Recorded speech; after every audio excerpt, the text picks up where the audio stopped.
Hello everyone, Mega Chonker here.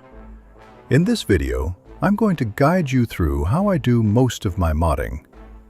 First, you need to find your save files. All of your save files are located here. This folder may be hidden, so here's how to find it easily. Press Windows plus R and a panel will show up. Type in App Data, then press Enter.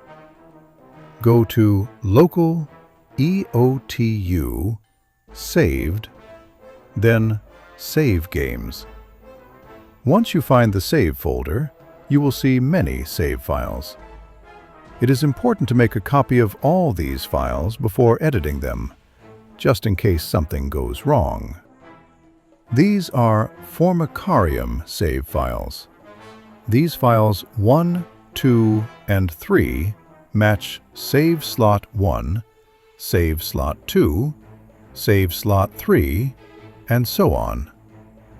The same thing also applies to free play saves. You can change the number in the file name to change the save order.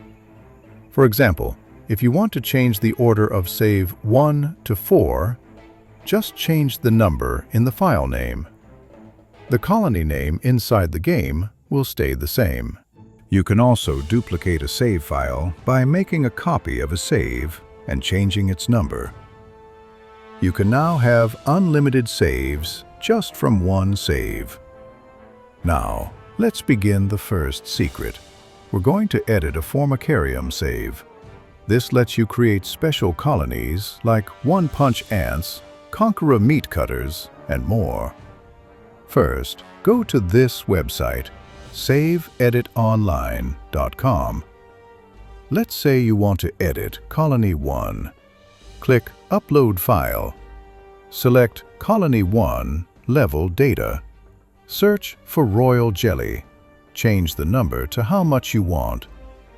Once you're done, download the edited file and replace the old one with it. Now you have unlimited royal jelly. Note that you may not be able to do this if this file is too big due to many things, but don't worry.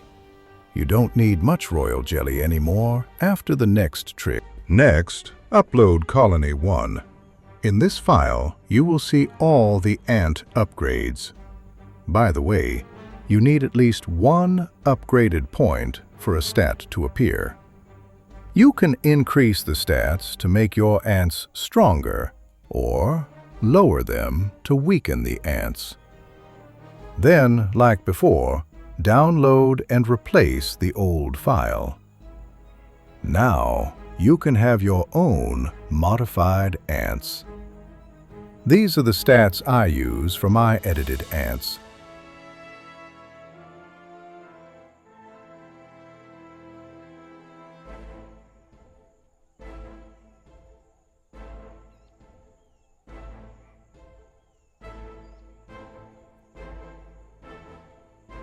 I've also included a download link for 3 Formicarium save files in the comment. These save files have completed all Formicarium challenges and can unlock every gene theft ant. And I'm not going to show how to add different ants to the gene theft colony, because we already have remix mode, and the old method became unstable after the remix update. Second, edit free play mode. This edit lets you change free play settings, like making the environment or caverns harder, or adjusting how much food you get. First, go back to the Save Editor website and upload the free play save you want to edit. Most of the settings can be found near the bottom of the file. Keep in mind, some settings won't appear unless you've interacted them in the settings first.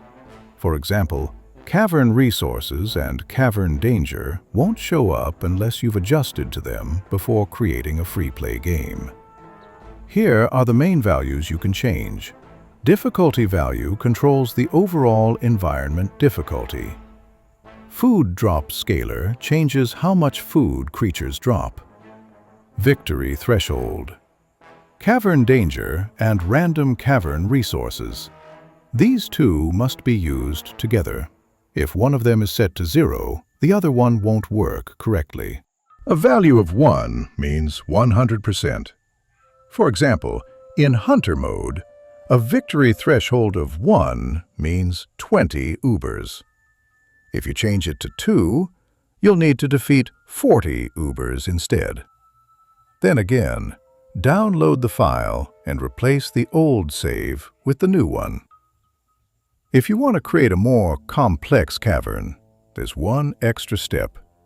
First, make a copy of your free play save. Then go into the game and save once. After that, replace the free play save with the copied file.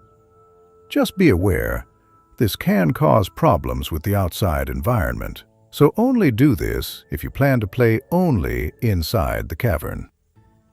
You can also change the AI difficulty in the middle of a game. Upload the saved free play, then search for AI difficulty 1, 2, and 3. Change the values to the difficulty you want to play.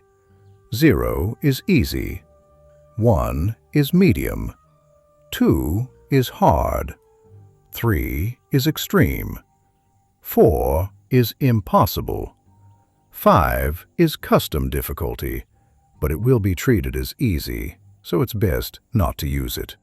Now we move on to the third edit. This is the last, and also the hardest one: ant and creature editing. With this method, you can create your own uber ants, or even super titan. However, these edits only apply to the current match you are playing. If you restart the game, or if the game crashes, you will need to redo the edits. For this, you will need Cheat Engine and some basic knowledge of how it works. I'm only showing you my own method. If this part gets confusing, I'm afraid I won't be able to help. First, open both the Game and Cheat Engine. In Cheat Engine, click Select Process and choose EOTU. After that, enter the match you want to edit. I'll split this section into 3 parts. First, stats like speed, health, and attack damage. Second, size. Third, skills. For stats and size, ants and creatures work in mostly the same way. Skills, however, are very different depending on the unit. Let's start with stats, since they're the easiest. Before editing anything, you need to know the unit's original stats. You can find these on the Empire of the Undergrowth wiki or by using the Inspect tool. For example, let's look at a level 1 leafcutter ant.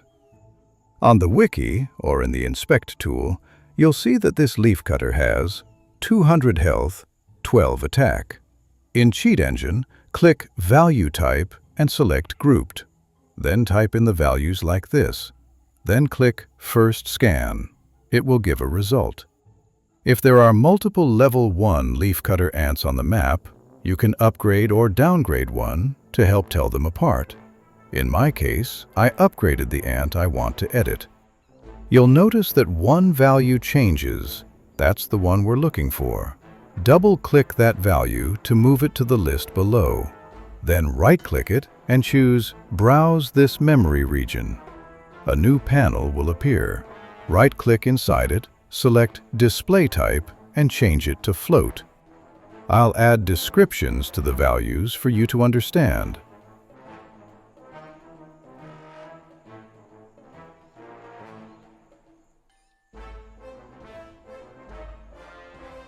Now, double-click any value you want to edit. For example, I changed the health and attack of this leafcutter to 1 million.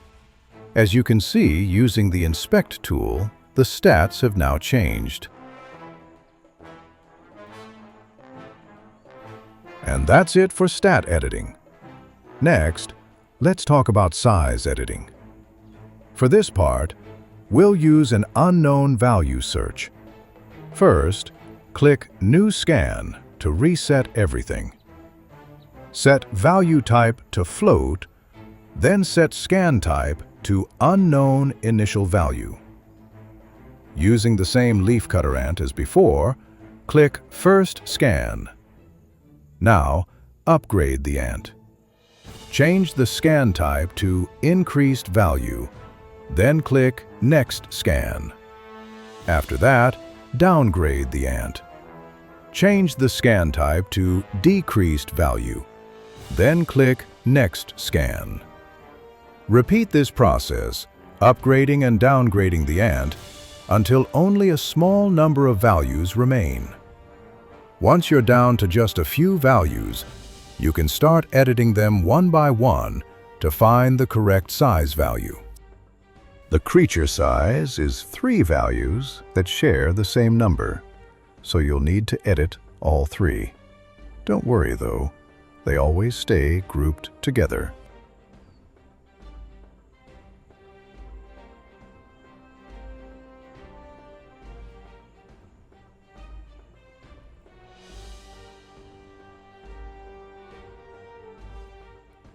There is another method that's much simpler, but it depends on luck. For this method, you need to find the other stats first. It's also the only reliable way to discover size values for other creatures. Starting from the HP stat, scroll upward in memory. If you don't find it, try scrolling downward instead. You're looking for 3 identical values placed next to each other. Usually, there are 2 groups like this. Try editing each group to see which one changes the creature's size. If neither works, or doesn't even show up, then you were unlucky this time, and you'll need to restart the match and try again.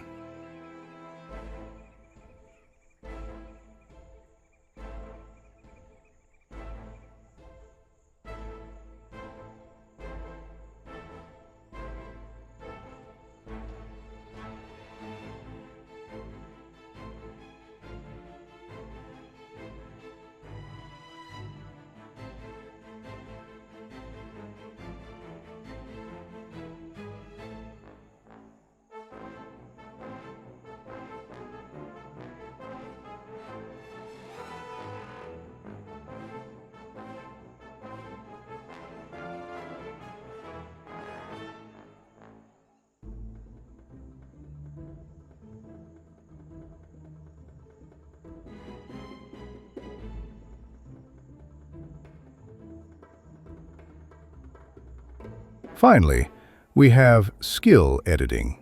This part can be very easy, just like editing HP, or almost impossible, at least for me. The reason is that skills work very differently from one unit to another. Because of that, finding skill values often comes down to pure luck. If you're editing an ant and the skill values change when you level it up or down, then you can edit those skills the same way you edit normal stats. But for most other cases, I don't have a reliable way to edit them, and I can't properly explain the process.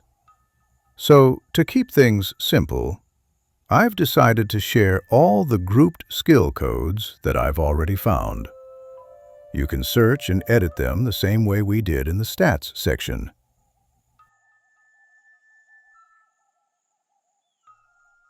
Let's take the Leafcutter Major skill as an example. I'll show you how to search for and identify its skill value.